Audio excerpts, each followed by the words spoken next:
Hello दोस्तों, मेरा नाम है जितेंद्र शर्मा। इस वाले वीडियो में मैं आपको बताने वाला हूँ स्कैंडिनेविया की ट्रैवल आइटनरी। स्कैंडिनेविया मतलब Norway, Sweden, Finland, Estonia, Denmark. ये जो यूरोप में ऊपर वाले कंट्रीज हैं इनको स्कैंडिनेविया बोलते हैं। आप इस वीडियो को एंड तक देखना, उससे आपको दो जगह हेल्प मिलेगी। एक तो अगर आप किसी भी स्कैंडिनेविया के कंट्री जैसे नॉर्वे या स्वीडन या फिनलैंड इनमें से किसी में आप अप्लाई कर रहे हैं वीजा, तो उसमें जो ट्रैवल आइटनरी लगाई जाती है उसके लिए आपको ये वीडियो काफी हेल्प करेगा। दूसरा, अगर आप वीजा के अलावा अपनी जो एक्चुअल ट्रिप करनी है उसे प्लान कर रहे हैं और उसके लिए आपको एक आइडिया चाहिए कि किस तरह घूमना है, तो उसके लिए भी ये वाला वीडियो आपकी काफी हेल्प करेगा। आप इस वीडियो को एंड तक देखना।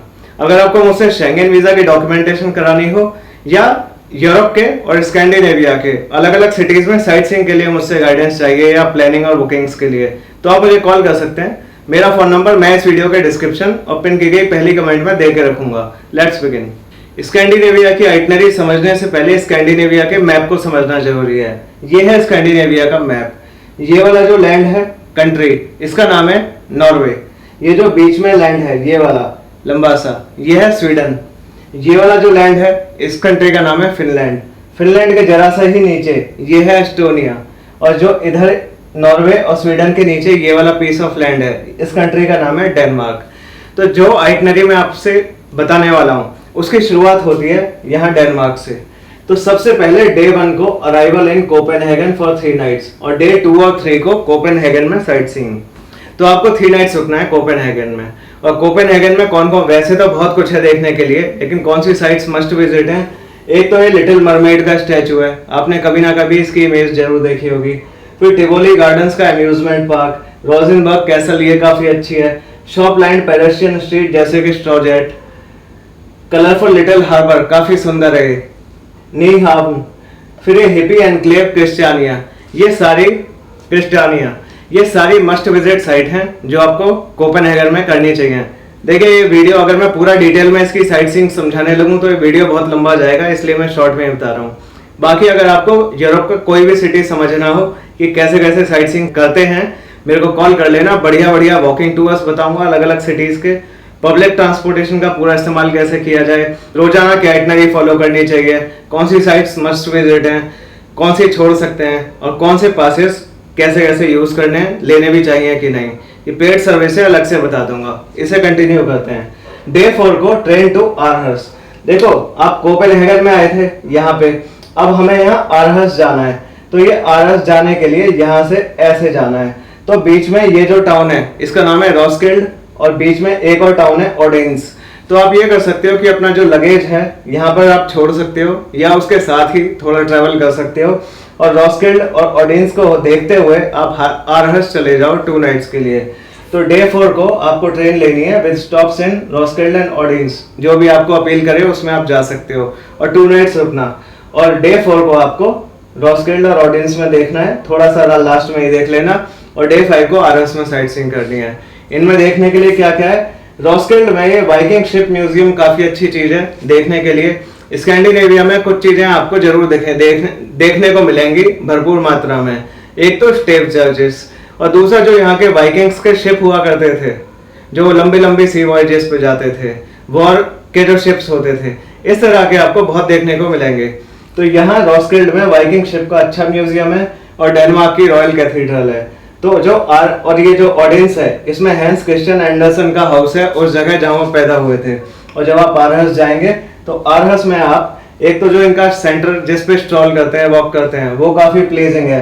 फिर तरह तरह के म्यूजियम जैसे आरोस म्यूजियम, एक प्री हिस्ट्री म्यूजियम है, एक ओपन एयर म्यूजियम है जो डेनिश लोगों की पुरानी लाइफ थी उसको डिमॉन्स्ट्रेट करता हुआ। इसके बाद डे 6 को आपने ट्रेन लेनी है स्वैनबोर्ग के लिए ऑडियंस होते हुए। देखो, ये है आरहस। आरहस से आपको यहाँ आना है इस वाले आइलैंड पे जिसका नाम है एरोस्कोपिंग। बहुत ही खूबसूरत आइलैंड है, 18th सेंचुरी का, डेनमार्क का बेस्ट प्रिजर्व्ड ये विलेज है। बहुत ही ब्यूटीफुल यहाँ की बिल्डिंग्स हैं। यहाँ पे आपको बाईसाइकिल या कार का लूप टूर लेना है, मतलब पूरे आइलैंड पे बाईसाइकिल चलाना बहुत ही अच्छा लगेगा, और आराम से घूमना और टहलना, बिल्डिंग्स को देखना बहुत ही अच्छा लगने वाला है। तो डे 7 को आपने एरोस्कोपिंग आइलैंड देखना है, और यहाँ से आते हुए बीच में ऑडियंस पड़ेगा तो आप चाहो तो थोड़ा टाइम वहां भी बिता सकते हो। फिर डे 8 को आपने ट्रेन लेनी है कालमर के लिए, और डे 8 और 9 को कालमर में रुकना है। तो ये रहा एरोस्कोपिंग, यहाँ से आप ट्रेन लेकर यहाँ आ जाओ कालमर, और यहाँ पे आपको 2 नाइट्स देनी है। तो डे 8 और डे 9 को कालमर आप देखिए, और यहाँ पे आपको दिखेगी एक मासिव 12th सेंचुरी की कैसल, और पास में ही एक बढ़िया सैंडी बीच है ओलैंड, यहाँ पर भी आप जा सकते हैं। फिर कालमर के बाद अगली डेस्टिनेशन है हमारी स्टॉकहोम। तो डे 10 को आपने ट्रेन लेनी है स्टॉकहोम के लिए, और यहाँ पे आपको 2 नाइट्स रुकना है, और डे 10 और डे 11 को स्टॉकहोम देखना है, और डे 12 को स्टॉकहोम शाम तक देखकर रात को आपको फेरी ले लेनी है हेलसिंकी आने के लिए, ओवरनाइट फेरी। तो रात के टाइम आप फेरी में सो रहे होंगे, तो आपको स्टॉकहोम में डे 12 वाली नाइट नहीं देनी, बल्कि फेरी में देनी है। स्टॉकहोम में देखने के लिए बहुत ही कुछ है, काफी खूबसूरत टाउन है। देखो मैं यहाँ शॉर्ट में बताता जा रहा हूँ, कोई भी सिटी टूर आपको बहुत डिटेल में अगर समझना हो मुझे अलग से कॉल करके बता देना। मेरी प्रोफेशनल पेड सर्विस है, लोगों को पूरे टूर समझाता हूँ काफी डिटेल में। तो शॉर्ट में ये है कि यहाँ स्टॉकहोम में देखने के लिए गामला स्टैन है, काफी ब्यूटीफुल हिस्टोरिक ओल्ड टाउन है, या जो changing of the guard ceremony है काफी फन है, अच्छी लगेगी आपको, या सिटी हॉल है, इसमें टावर है जिसके टॉप पे जाके आपको व्यूज बहुत अच्छे दिखेंगे। फिर ये स्कैनसन ओपन एयर फोक म्यूजियम है, इसे भी आप देख सकते हो। वासा म्यूजियम, शिप वाला, एबा म्यूजियम, ये सारी साइट्स हैं जो आप स्टॉकहोम में देख सकते हो। डे 13 को आप हेलसिंकी अर्ली मॉर्निंग में आ जाएंगे, क्योंकि आपने ओवरनाइट फेरी ली थी स्टॉकहोम से यहाँ आने के लिए, और यहाँ पे आपको 1 नाइट देनी है। तो पूरे डे 13 और उससे अगले दिन डे 14 को दोपहर तक आपको हेलसिंकी में साइट सीइंग करनी है, और उसके बाद आपने जाना है टॉलिन। तो डे 13 को पूरा दिन हेलसिंकी और अगले दिन आधा दिन। तो यहाँ पे कौन सी साइट्स देखनी है, देखो यहाँ की जो चर्चेज हैं आप देखोगे बाकी यूरोप में जिस तरह की होती है वैसी चर्चेज नहीं है, थोड़ी अनयूजुअल हैं, तो आप यहाँ की चर्चेज को जरूर एडमायर करना। इसके अलावा यहाँ पे वाटर फ्रंट मार्केट है, काफी अच्छी है। एक ग्रैंड पेडेस्ट्रियन बुलोवार्ड है, ये भी जो पैदल चलने का लंबा सा रास्ता होता है वो भी आप देखना।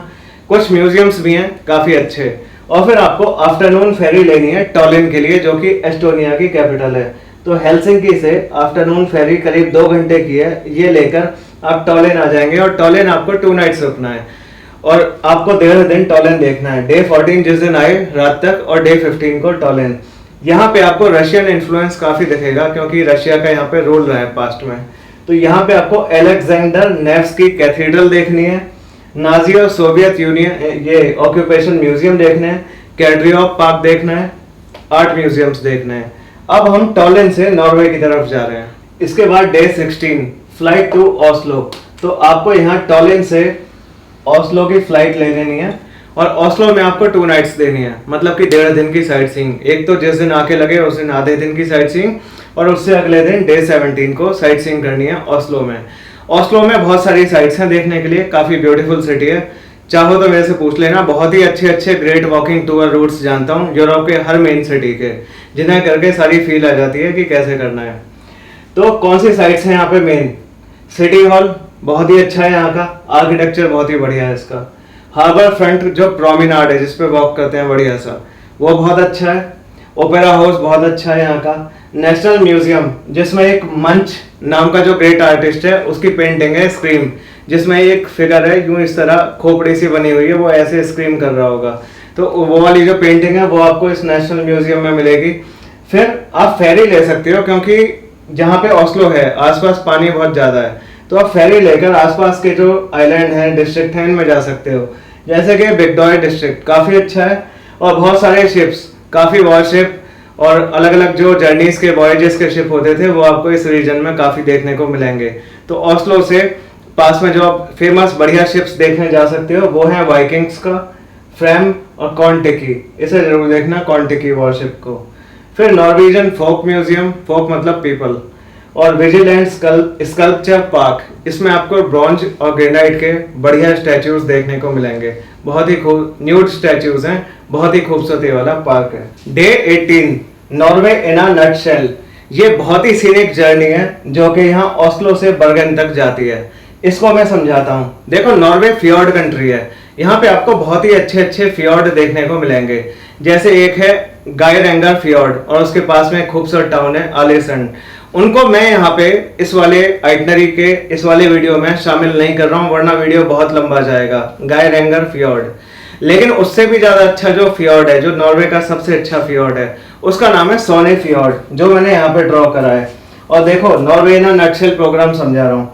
यहाँ पे ओस्लो से हमें बर्गन जाना है, तो वैसे तो सीधी ट्रेन जाती है, लेकिन आपको ये नहीं करना, आपको ऐसे जाके ऐसे होके ऐसे जाना है for maximum views and thrills. तो आपको क्या करना है, देखो, ओस्लो से मेडाल जाने के लिए जो सुबह 6:30 बजे की ट्रेन होती है ना, उसे बुक कर लेना। और यहाँ मेडाल पे उतर के यहाँ से ट्रेन जाती है इस जगह, इस टाउन फ्लैम तक।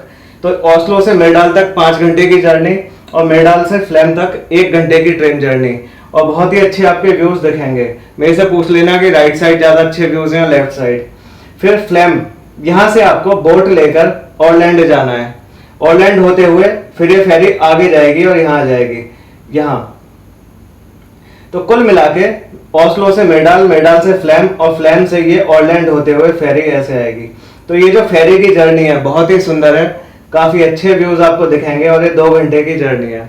फिर आप इस टाउन में आ जाएंगे जो यहाँ पर है, गुडवैंगन, ये टाउन का नाम है। यहाँ से आपको बस लेनी है, और बस आपको उतार देगी वॉस नाम के टाउन पर, और वॉस से आपको बर्गन के लिए एक और ट्रेन लेनी है 75 मिनट। तो ओस्लो से मेडाल 5 घंटे की ट्रेन जर्नी, मेडाल से फ्लैम की ट्रेन जर्नी, फ्लैम से ऑरलैंड होते हुए जो फेरी आएगी गुडवैंगन तक 2 घंटे की जर्नी, गुडवैंगन से बस से आना है वॉस 75 मिनट, और यहाँ से बर्गन तक ट्रेन से जाना, ये भी 75 मिनट। तो ये पूरे दिन का प्रोग्राम है। आपको सुबह 6:30 बजे की ट्रेन ओस्लो से ले लेनी चाहिए, ताकि आप पूरे दिन का टूर कर सकें। तो देखो, ओस्लो से ऐसे चलते हुए बर्गन तक का 1 दिन में पूरा हो सकता है, या फिर आप ये भी कर सकते हो कि बर्गन से यूं आकर ऐसे जाकर ऐसे वापस बर्गन आ जाओ, ये भी संभव है।